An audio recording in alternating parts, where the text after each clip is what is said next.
तो मेरे पास क्या बार बार कॉल आ रहा था, इसलिए मुझे क्लास डिसमिस करनी पड़ी बीच में, थोड़ा इंटरप्ट था। लगातार 7 कॉल आ गए, मैं सोचा कोई इमरजेंसी है, क्योंकि मैं फ़ोन काट रहा हूँ फिर कॉल आ रहा है बार बार, समझ ही नहीं रहा सामने वाला। तो अपन देखो पहला चैप्टर कर रहे थे, अध्याय प्रथम शरीरों उपद्रवणीय शारीर। सिलेबस के अपने पहला पॉइंट हो गया, दूसरा हो गया, तीसरा हो गया, चतुर्थ हो गया, और पांचवा अपन ने किया शारीर शास्त्र के विभाग, सुश्रुत के अनुसार, चरक के अनुसार और मॉडर्न के अनुसार। इंपॉर्टेंट है, सुश्रुत के अनुसार और मॉडर्न दोनों इंपॉर्टेंट है, आपको ये याद होने चाहिए, ठीक है। अब करेंगे अपन शारीरिक ज्ञान प्रयोजन। अब मुझे एक बात बताओ, किसी का कोई डाउट है तो मुझसे पूछ सकता है अब आराम से, क्योंकि मैं थोड़ा स्पीड में चल रहा था। किसी को कुछ चीज़ें मिसिंग हो गई हो, समझ में नहीं आया हो, क्योंकि ब्रांच ऑफ एनाटॉमी इंपॉर्टेंट है। कोई भी स्टूडेंट, सब क्लियर है? यस, चलूँ मैं आगे? ओके। शारीरिक ज्ञान प्रयोजन, भाई क्यों क्यों पढ़ रहे हैं अपन एनाटॉमी?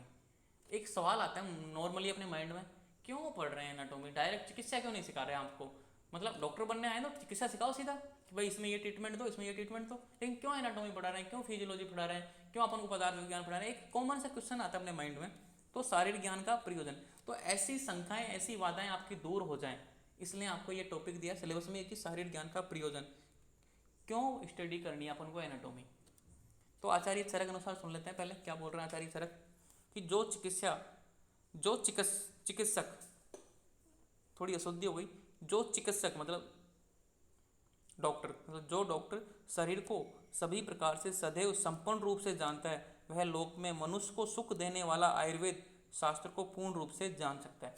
ये आचार्य चरक बोल रहे हैं कि जो डॉक्टर या जो वैद्य, ठीक है ना, अगर शरीर को जान लिया, बॉडी को जान लिया उसने, तो वो आयुर्वेद को जान सकता है, और आयुर्वेद को जान लिया तो वो संसार को सुख पहुंचा सकता है, ठीक है। तो ये आचार्य चरक की कथन है, आचार्य चरक ने ऐसा बोला है।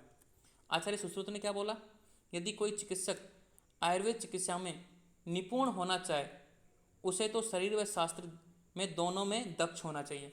ये बोल रहा है कि कोई चिकित्सक, मान ला कोई डॉक्टर, कोई वैद्य आयुर्वेद चिकित्सा में, मतलब आयुर्वेद पद्धति में या फिर आयुर्वेद से लोगों का भला करने में, आयुर्वेद से चिकित्सा करने में अगर उसको दक्ष होना है, उसको सक्षम होना है, तो उसको किसका ज्ञान होना चाहिए? शरीर और शास्त्र।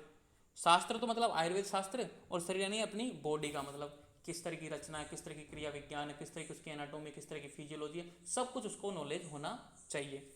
तो आचार्य सुश्रुत के अनुसार ये तो गई कॉमन सी बातें भाई, इन्होंने बताया कि इसलिए आपको पढ़ना चाहिए। अगर आपको चिकित्सा करना आना है, चिकित्सक अच्छा वैद्य बनना है, तो आपको एनाटॉमी आनी चाहिए, आपको शारीरिक ज्ञान आना चाहिए।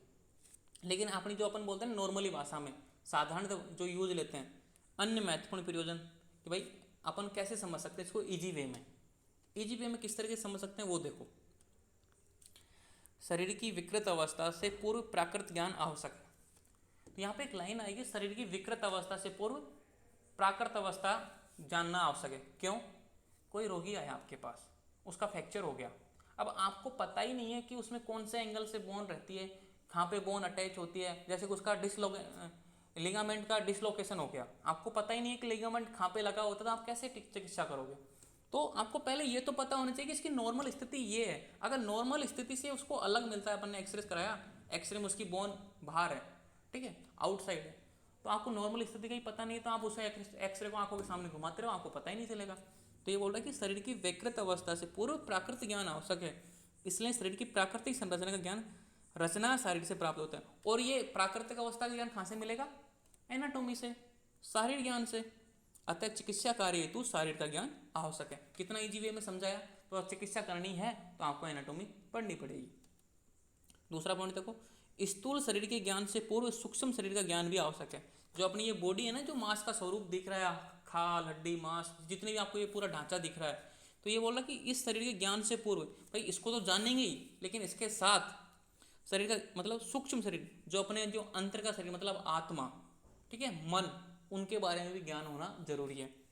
शरीर की सृष्टि की उत्पत्ति, पंच महाभूत, तत्व एवं प्रकृति आदि का भी ज्ञान हो जाता है। तो जो शारीर है मतलब एनाटॉमी है, मतलब ये शारीर, इससे अब क्या होता है कि सृष्टि की उत्पत्ति कैसे हुई, पंच महाभूत क्या है, ये तत्व क्या है, प्रकृति क्या है, इनका भी नॉलेज हो जाता है, इनकी भी ज्ञान प्राप्ति हो जाती है। आत्मा क्या है, पुरुष क्या है, सबकी नॉलेज हो जाती है। सूक्ष्म शरीर का विवरण भी इसी क्रम में प्राप्त होता है। और जब अपन सृष्टि उत्पत्ति क्रम पंच महाभूत ये सब चीज़ पढ़ेंगे, तो अपन को आत्मा के बारे में और सूक्ष्म शरीर के बारे में ही पता लग जाता है। अतः शारीरिक ज्ञान का आवश्यक है। ठीक है, ये 2 पॉइंट हो गए। तीसरा देखो, किसी भी दो धातु एवं अवयव की 5 भौतिक रचना का ज्ञान करने के लिए भी शारीरिक का ज्ञान आवश्यक है। किसी भी दो धातु एवं अवयव की 5 भौतिक रचना, देखो आपको पता है, एक बात याद रख लो, सभी चीज़ें संसार की 5 महाभूतों से मिलकर बनी है। तो किसी भी दोष धातु एवं अवयव की 5 भौतिक रचना, कि भाई वात दोष किस तरीके से मिलकर बना है, पित्त दोष किससे मिलकर बना है, या फिर रस रक्त मांस मेद कैसे बना, मसल्स कैसे बनी है, ये की रचना कैसे हुई है, उन सब के जानने के लिए आपको एनाटॉमी शरीर का ज्ञान आवश्यक है। चतुर्थ पॉइंट देखो, शरीर में किसी प्रकार का विकार उत्पन्न होने पर यह जानना आवश्यक है कि विकार किस स्थान पर उत्पन्न हुआ है। कोई मान लो डिजीज उत्पन्न हो गया किसी भी तरह का, तो आपको उस जानने से पहले ये पता होना चाहिए वो कौन से स्थान पर उत्पन्न हुआ है एवं किस अंग को प्रभावित करता है। प्रत्येक अंग प्रत्यंग की समीपता एवं पारस्परिक संबंध का ज्ञान शरीर द्वारा ही किया जा सकता है। मान लो कोई गांठ हो गई, ठीक है, अब आपको पता है कि अगर ये गांठ थोड़ी सी भी लेफ्ट साइड में चले गई, राइट साइड में चले गई, तो इस अंग को टच करेगी। ठीक है, अब इस टच को मतलब जो अपन बोलते हैं ना रीजनल, मतलब जो पढ़ रहे थे टोपोग्रामी एनाटॉमी, जो रिलेशन थे अपने एंटीरियर पोस्टीरियर अपन पढ़ते हैं ना मॉडर्न में, ये एंटीरियर रिलेशन क्या है, पोस्टीरियर रिलेशन क्या है, लेफ्ट साइड का रिलेशन क्या है, लेफ्ट राइट साइड का रिलेशन क्या है, कि इसके साथ में कौन कौन से अंग पाए जाते हैं। अगर मान लो उस अंग में विकृति, मान लो उस अंग में कैंसर पा गया, जैसे कि आपके लंग्स में कैंसर है, तो लंग्स के साथ में अटैच बीच में रहता है हार्ट, क्योंकि दोनों तरफ लंग्स है, हार्ट रहता है, तो मान लो लंग्स में कैंसर होने की वजह से हार्ट को भी प्रभावित करेगा। ठीक है, तो ये सब समीपता का ज्ञान, तो समीपता एवं पारस्परिक संबंध का ज्ञान शारीरिक ज्ञान मतलब एनाटॉमी द्वारा ही पता लगता है। तो ये भाई इसको किस चीज़ को सबसे ज़्यादा खतरा किस चीज़ को हुआ है, मतलब अगर इस चीज़ में रोग होता है तो सबसे ज़्यादा खतरा, जैसे कि आपके वेजाइना में या फिर सर्विक्स में कैंसर हो गया, तो आपके यूट्रस में भी कैंसर हो सकता है, क्योंकि समीप है, जुड़े हुए हैं आपस में। ठीक है, तो किस चीज़ को नुकसान ज़्यादा हो सकता है उस चीज़ से, उसका नॉलेज भी आपको एनाटॉमी से पता लगता है। अब देखो शल्य कर्म की दृष्टि से भी शारीरिक विषय का विशेष उपयोग है। शल्य मतलब सर्जरी। शल्य चिकित्सा में प्रत्येक अंग प्रत्यंग मांसपेशी शिरा स्नायु धमनी आदि के पूर्ण ज्ञान की आवश्यकता होती है। आप जब सर्जरी कर रहे हो, जब आपको मतलब सर्जन बन गए, एमएस कर लिया आपने, आपको ट्रीटमेंट किसी की चिकित्सा करनी है, आपकी किसी को ट्यूमर निकालनी है, या फिर किसी का कोई संक्रमण हो गया है, मान लो किसी का ब्लैडर बाहर निकालना है, किसी की वेजाइना मतलब एक तरीके से यूट्रस बाहर निकालना है, बोलते हैं स्ट्रोकोमी, एक तरीके से यूट्रस बाहर निकाल देते हैं। ठीक है, या फिर किसी का स्प्लीन बाहर निकालना है, कोई मतलब पथरी हो गई, या फिर किसी का पित्ताशय बाहर निकालना है, तो आपको पता होना चाहिए कट लगाते समय कि यहाँ पे अब ये देखो ये मांसपेशी यानी मसल्स होता है, सिरा यानी वेन होता है, स्नायु यानी लिगामेंट होता है, धमनी यानी आर्टरी होता है। ये आपको याद हो जानी चाहिए, अब तक आयुर्वेदा में आ गए तो आप, तो इन सबका आपको पूर्ण नॉलेज होने की, कहाँ पे नर्व होती है, कहाँ पे आर्टरी होती है, कितना कट लगाना है, कितना गहराई वाला कट लगाना है, यहाँ पे कट नहीं लगा सकते क्योंकि यहाँ पे नर्व होती है, वो सारी चीज़ें आपको पता होनी चाहिए। तो सर्जरी में एनाटॉमी का ज्ञान आवश्यक है।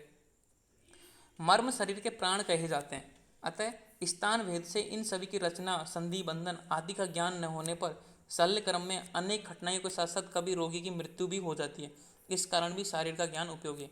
मर्म इंपॉर्टेंट है, आपको पता नहीं है कि मर्म क्या होता है। ठीक है, आप 12वें चैप्टर में पढ़ोगे, लेकिन मर्म एक ऐसी जगह है, अगर यहाँ पे आपने कट लगा दिया, यहाँ पे आपने ऑपरेशन स्टार्ट कर दिया, तो व्यक्ति बचेगा ही नहीं। आपको पता होना चाहिए कि यहाँ पे नहीं लगाना, क्योंकि ये मर्म स्थान है, क्योंकि यहाँ पे सिरा संधि मांस इनका जाल होता है एक तरीके से, तो उस जगह पे आपको मर्म वाले पे सर्जरी नहीं कर सकते। मान लो आप सर्जरी कर रहे हो, थोड़ा सा भी कॉम्प्लिकेशन हो गया तो व्यक्ति मर भी सकता है, तो बहुत सावधानी रखनी है। तो आपको ये पता होना चाहिए। ये कहाँ से पता लगेगा, एनाटॉमी पढ़ोगे मतलब शारीरिक ज्ञान पढ़ोगे आप। और 7वां पॉइंट देखो, चिकित्सा का एक विषय न्याय वैद्य है, मतलब जो अपन पोस्टमार्टम करते हैं ना हॉस्पिटल में, कि मरने के बाद में पता लगाते हैं किस तरीके से इसकी मृत्यु हुई, क्या हुआ, वो सब कुछ, जिसमें मृतक के शव की परीक्षा की जाती है। हत्या एवं बलात्कार आदि विषय भी शरीर के अंग प्रत्यंगों की जांच करके निश्चित किए जाते हैं कि इसकी हत्या हुई है, इसका बलात्कार, इसके साथ बलात्कार हुआ है कि नहीं हुआ। ठीक है, ये सब कैसे पता लगता है, बाद में जांच की जाती है उसकी शरीर की, उसकी बॉडी की। तो कैसे ये नॉलेज कहाँ से आई, एनाटॉमी से। शव के अंगों एवं अस्थि आदि को देखकर स्त्री पुरुष एवं बालक के शव का निश्चय किया जाता है। अगर मान लो कोई डेड बॉडी मिली अज्ञात, ठीक है, पता नहीं चल रहा कि ये कौन है, तो उसके अंग प्रत्यंगों को देखकर पता लग जाता है कि ये बालक है, वृद्ध व्यक्ति है। जैसे कंकाल मिला, जमीन की खुदाई के समय कंकाल मिल गया, उसकी मांस खत्म हो गया, उसको कुछ पता ही नहीं चल रहा कि ये कौन है, कि बालक है, बूढ़ा व्यक्ति है, या फिर स्त्री है, या फिर गर्भवती महिला थी, या फिर प्रेग्नेंट लेडी थी, किस तरीके से था कुछ पता नहीं चल रहा, तो उसकी जाँच की जाती है। ठीक है, तो ये किससे पता चलता है, एनाटॉमी से। इसी प्रकार शरीर विषय की उपयोगिता एवं रचना शरीर के अध्ययन का प्रयोजन सिद्ध हो जाता है। इन सारे पॉइंटों को लिखने के बाद अपन को पता लग जाता है कि आपको एक अच्छा चिकित्सक बनना है, अच्छा वैद्य बनना है, अच्छा डॉक्टर बनना है, अच्छा सर्जन बनना है, तो आपको एनाटॉमी की नॉलेज होनी चाहिए। क्लियर? यस या नो? तो एनाटॉमी पढ़ोगे ना अब अच्छे तरह से, तो मैं भी आपका बेस बना रहा हूँ, ठीक है। कोई समझ नहीं आया तो मुझे बता सकते हो, टाइप कर सकते हो। अगर मैं जल्दी बोल रहा हूँ तो मुझसे कोई क्वेश्चन छूट रहा है, मान लो आपके मन में आ रहा है, तो आप टाइप कर सकते हो आराम से, फिर मैं आपको उस क्वेश्चन को देख के आपको आंसर दे दूंगा। ओके, तो क्लियर यहाँ तक का? Yes sir. अब पढ़ेंगे अपन कंस्टिट्यूशन ऑफ पुरुष अकॉर्डिंग टू धातु भेद, धातु भेद से पुरुष का संगठन। ये कल एक ये टॉपिक होगा, फिर 8वां बचेगा, फिर है कर्म पुरुष और शरीर की दोष धातु मल मूल उत्तमन। 2 दिन और लगेंगे इस चैप्टर में, और ये चैप्टर अपना पूरा, ठीक है। तो थैंक यू आज की क्लास के लिए। फास्ट तो नहीं चल रहा है ना मैं अभी, तो क्या धीरे ही चल रहा हूँ, क्योंकि आपका बेस तैयार कर रहा हूँ मैं। तो मज़ा तो आ रहा है ना क्लास में, क्योंकि एनाटॉमी मेरी थोड़ी कमजोरी है मॉडर्न के मामले में। तो मॉडर्न का जब भी कोई टॉपिक आए तो मुझे बता दिया करो कि सर ये ऐसे है, ठीक है। बॉस, हाँ मर्म निर्देश शारीरम और सीरा वर्णन विभक्ति फिर से एक्सप्लेन कर दो ना एक बार। अच्छा, उसमें मर्म का मतलब और उसमें शीरा अवैध वो था ना, वो देखो मैं उनका बताता हूँ। मतलब क्या होता है? ओके ओके, यही तो बात कर रहे हो, मांसपेशी सिरा स्नायु धमनी। देखो मर्म क्या होता है, मैं बताता हूँ आपको। एक बार कमेंट आया, ये शरीर शास्त्र विभाग में सुश्रुत वाला याद कर ले बस तो बहुत होगा ना। हाँ सुश्रुत वाला याद कर लो, और मॉडर्न का तो याद करना ही है। देखो मैं बताता हूँ कि जो मांसपेशी होते हैं मसल्स बोलते हैं, सिरा को क्या बोलते हैं, बेन बोलते हैं, स्नायु क्या होता है, लिगामेंट होता है, और धमनी क्या होता है, आर्टरी, और मर्म क्या होता है, मारियंती इति मर्माणी, ठीक है। मतलब इसकी निरुक्ति है मर्म की, मारियंती इति मर्माणी, कि ऐसी जगह अगर वहाँ पर गलती से मार दिया जाए, किसी ने मुक्का मार दिया, किसी ने चोट कर दी, किसी ने कट लगा दिया, तो व्यक्ति के प्राण संकट में आ जाते हैं। तो ऐसी कितनी जगह हैं अपने शरीर में, 107। तो मर्म कितने हैं टोटल शरीर में, 107, कि 107 जगह ऐसी हैं कि इन पे आपको कोई चीज़ नहीं करनी। अगर आपने उसमें गलती से भी आपने कुछ गड़बड़ की तो व्यक्ति के प्राण संकट में आ जाते हैं। कि अगर वहाँ पे आपको सर्जरी करनी है ना, तो आपको बहुत ध्यान रखना। जैसे हार्ट है, एक मर्म है, ठीक है, त्रिमर्म में आता है हार्ट, वस्ती, एक और आता है, ठीक है। तो हार्ट की मतलब सर्जरी करते समय आपको कितना ध्यान रखना पड़ता है, हार्ट का सर्जन बनने के लिए आपको बहुत प्रैक्टिस करनी पड़ती है। और वहाँ पे अगर थोड़ी सी भी गलती हुई ना तो व्यक्ति के प्राण गए। तो ये बात किससे पता लगेगी, एनाटॉमी से पता लगेगी। तो मारियंती इति मर्माणी, जिस जगह पर मारने से, जिस जगह पर आघात लगने से, चोट लगने से व्यक्ति के प्राण संकट में आ जाए, व्यक्ति मर जाए, वो मर्म है। तो टोटल कितने मर्म होते हैं, 107, ठीक है। ये चैप्टर नंबर 12 है मर्म का, घबराने की जरूरत नहीं है, आराम से समझाऊंगा। और मर्म का इसमें क्वेश्चन आएगा 10 नंबर का मिनिमम, वैकल्य कर मर्म में, ठीक है। अलग अलग तरह के मर्म है बहुत सारे, अपन पढ़ेंगे वो सारी चीज़ें। ओके, तो आज की क्लास के लिए thank you. Thank you. Okay.